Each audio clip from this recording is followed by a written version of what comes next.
Comment la France veut faire revenir les touristes chinois?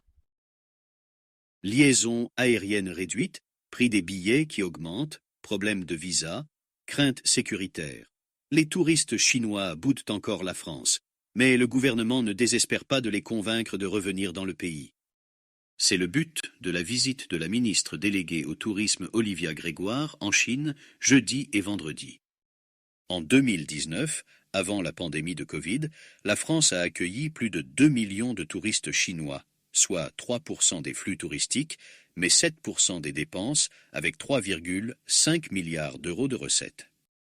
La Chine a rouvert ses frontières en janvier 2023. Les chiffres d'arrivées en France pour l'année ne sont pas encore connus, mais selon le ministère français du Tourisme, le seuil d'1 milliard d'euros de recettes a été largement dépassé. Renforcer l'image d'hospitalité de la France. La visite de la ministre qui inaugurera l'année franco-chinoise du tourisme culturel dans le cadre du 60e anniversaire des relations bilatérales entre la Chine et la France a pour objectif de rassurer la clientèle chinoise, alors que la France s'apprête à accueillir cet été les Jeux olympiques.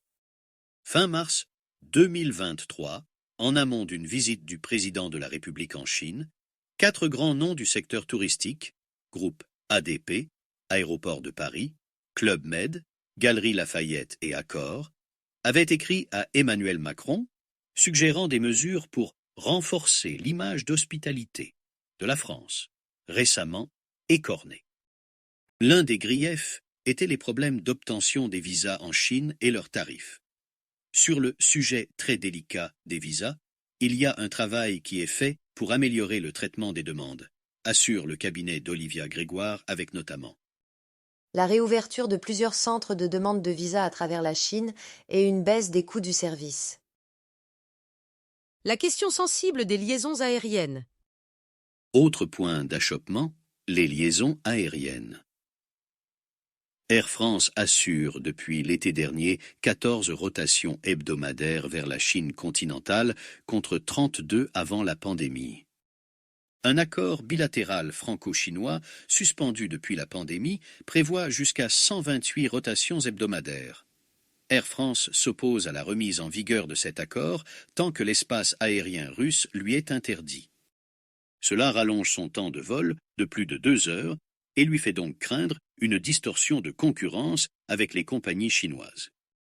À partir du moment où il y a moins de vols, où les prix des billets sont plus élevés, jusqu'à plus 50%, car on doit contourner la Russie, il ne peut pas y avoir une grande fréquentation, confirme à l'AFP Didier Arinaud, dirigeant du cabinet de conseil ProTourisme.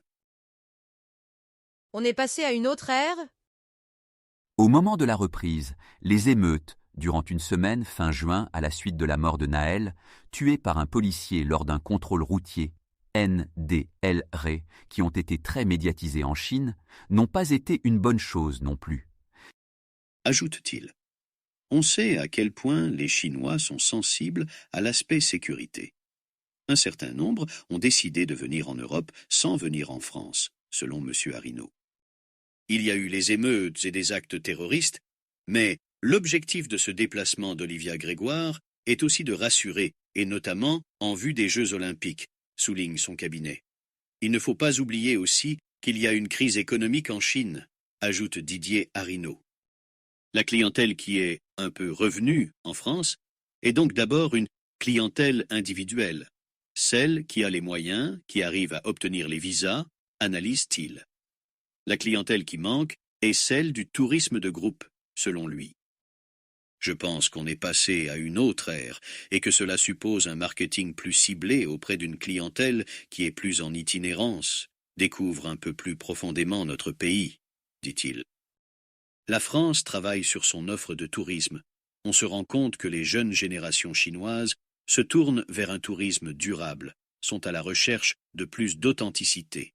Et d'autres destinations que Paris, comme la Côte d'Azur ou Strasbourg à Noël, assure le cabinet de la ministre. Avec AFP.